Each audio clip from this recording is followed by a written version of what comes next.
Mitt Romney's campaign has taken a $1 million donation from a corporation. Well, it's actually a super-PAC of his that took the money. And now this is how things work these days, right? Because it doesn't go to the campaign, it goes to a political action committee, which can take unlimited amount of money because of Citizens United from corporations. Okay, fine, it sucks. It influences them. Obviously, he's going to do whatever they tell him to do. That's how it works. That's why we call him a corporate robot. And he's received many $1 million donations, 4 of them, in fact.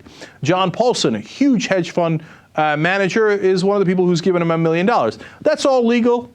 There's definitely something wrong with it, but it's perfectly legal. The problem here is the corporation formed, gave $1 million to the Romney Super-PAC, and then 4 months later disbanded. And they disbanded before they had to disclose who set up that corporation. Now that could be illegal because it is a way of trying to get around the laws saying that if you give to this super-PAC, you have to disclose who gave it. And by the way, as bad as Citizens United was, that was actually part of the decision. That was the one small light of, of decency in that decision where Justice Kennedy said, hey, at least we got to know where this money's coming from. Now, they've already gotten around that in so many other ways. For example, you can set up a nonprofit that is mostly non-political, that does not have to disclose who gave the money, right? And they use that. Karl Rove mastered how to use that as a loophole to spend it on politics anyway, which also is technically illegal, but nobody ever brings up them up on any charges. The FEC never makes an issue out of it. But this case is not going to the nonprofit. It's going to the PAC, and it's not disclosing their donors. That is wrong. And it's obviously a way to get around that disclosure law.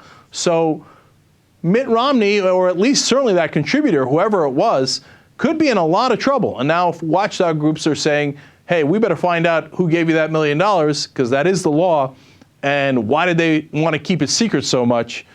And by the way, you see how they it's not just bad enough that the corporations are buying our politicians.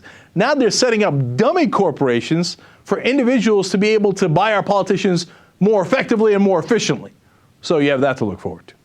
So, and shocking that it would be Mitt Romney who did this deal. And by the way, does Mitt Romney know who gave him the $1 million?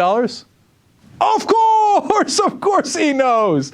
It's not like, oh, golly gee willikers, $1 million walked in the door. I have no idea who gave it to me. So, since it is possibly illegal, we should certainly ask candidate Romney, where did you get that $1 million? We are wearing awesome t-shirts today. It's not as obvious as it should be. Yeah, this is... It's a Matador, Matador. I wanted a shirt that looked cute and was comfortable, and this was it. But unfortunately, the logo isn't large enough. It's very silky and soft. Do you feel the softness?